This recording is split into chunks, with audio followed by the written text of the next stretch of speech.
Carandang. I'm a clinical psychologist and the founder of MLAC Institute for Psychosocial Services. MLAC originally were my initials, Maria Lourdes Carandang, and then it evolved into something more meaningful. MLAC now means mindfulness, love, and compassion, and that's what my institute stands for. It's an institute composed of a group of clinical and social and developmental psychologists, and we do psychological work. Okay, so if you look around you, you'll see all kinds of trees, and this is my most favorite place because it's a forest that we created from nothing. When we came here, there was nothing, no road, no water, no electricity, nothing. So we conquered this wild place and made it into our sanctuary, but not in a planned, deliberate way. It was just like a natural way, natural, organic process, you might say, that we decided, okay, let's plant trees. So what we did, planted. If you look around, it's full of trees. It's really a forest. But this forest is very, very meaningful to me and my husband, Dr. Brigido Carandang, because we started really from scratch, wild west. We walked here. It was a notorious place where people told us not to go, we would get killed, things like that. But now the transformation is so unbelievable. Now it is safe and sacred space for us. Before we would come here on weekends, but the pandemic allowed us the opportunity to stay here 4 days a week or sometimes 5 days a week. So we really started to love this place. And it's also a sacred space that we share. Remember, we all remember our lives before. And before we did not really appreciate this place because our lives, we had a hectic kind of lifestyle in Manila. So we were just very, very busy like every other person I know. And hectic, harassed life, traffic, etc., etc. So there was no space to just pause and to be. So the opposite happened when we came here more often and we stayed here longer, and we were able to appreciate and feel this sacred space, nature. It's really being able to live, appreciate, and really absorb all the good vibes that nature gives us. For us here, the pandemic has been happening for almost a year. Actually more than a year, because it started with the Al volcano eruption. Meaning we have to deal with this being in an emergency, unusual situation up to now. Okay, but in the time of COVID, I just realized with so much gratitude how blessed we are to have this sanctuary. In the pandemic also, the other side of it is the work that we do. So we do online therapy for people, and now families come here face to face because it's spacious and safe.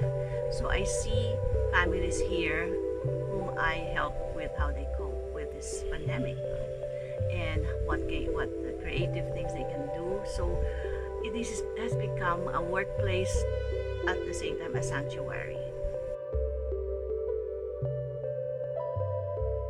For this new year, definitely I'd like to see us not go back to where we were before the pandemic. Number one, we have to have a different life. We have to have a different way of doing things, different way of seeing the world, seeing our lives, making our lives, as I always say, I want to live, or I'm starting to live mindfully, a life that is slower, gentler, and kinder. I hope the pandemic teaches us that, to slow down. That's number one. Teaches us to listen to people we have been taking for granted, especially our families. That's another one. So because of the being together, the conflicts arise.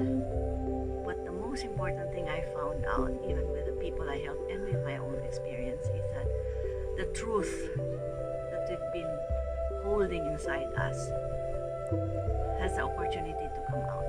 So I've seen families where they never knew each other. Now they know each other even more deeply and appreciate each other as unique individuals. That's the side that I like in my work. You know? They start with conflict, but we end because of the time that they spend together. We end with a better relationship because they know each other better. After the year is over, it's a new year. We usually have New Year resolutions, but I've stopped doing that.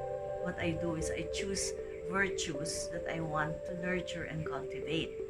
For the past 3 years, it's interesting because I started with wanting to cultivate and nurture and be more humble. So I have humility, equanimity, being able to take things without reacting, letting go, very, very important, letting go of many things. We need to let go all the time, and loving kindness.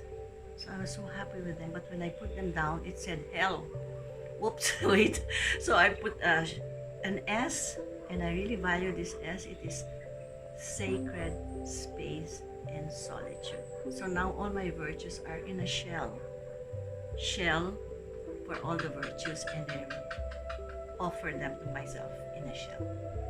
So that's my New Year's, not just my New Year's virtue cultivation for 3 years. But I haven't told you about the new one, 2021. What's the new one? The new one is detached compassion.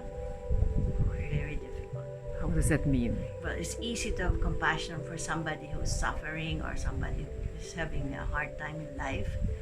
But then when we have compassion, it's easy to empathize and to feel that the person is feeling. But many people, when they empathize and have compassion, they stay there and get caught in the feeling of the person you are helping, of the person who's suffering, and you get stuck.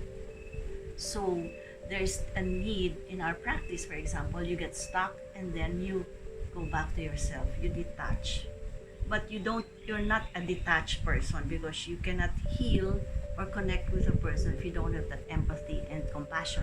So you feel the pain of the person, but then you don't stay with that pain. You go back to yourself and detach so that you are whole again, and then when you meet another person, you feel with that person, be in that place of pain, feel the pain, but remember to come back. So we have a joke about it. I had a joke about it when I was training the psychologist. I said, pinahiram mo yung kaluluwa mo. Nabalik mo na ba? Bago mo kausapin siya, balik mo muna yung kaluluwa mo.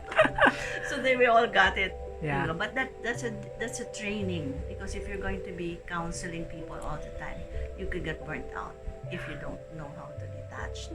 But you cannot just be detached because you need to have compassion. Actually, it's not easy. What I'm trying to do is, I find it not easy because parang contradictory din siya. Detached compassion. Paano yun? Yeah. Pwede yun pala.